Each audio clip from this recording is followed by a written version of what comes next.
نئے سال کے آغاز پر پاکستان اور بھارت کے درمیان لائن آف کنٹرول پر مٹھائی کا تبادلہ ہوا۔ سیکیورٹی ذرائع کے مطابق لائن آف کنٹرول پر چکوٹھی اور پونچھ سیکٹر سمیت 4 مختلف مقامات پر پاکستان آرمی اور بھارتی فوج نے نئے سال کے آغاز پر مٹھائی کا تبادلہ کیا اور نئے سال کی مبارکباد دی۔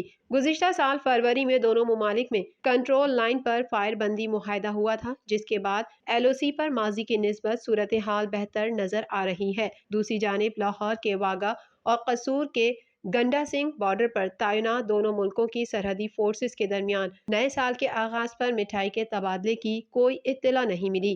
دونوں ممالک کی سرحدی فورسز اپنے قومی اور مذہبی تہواروں پر ایک دوسرے کو روایتی طور پر مٹھائی کا تحفہ دیتی ہیں۔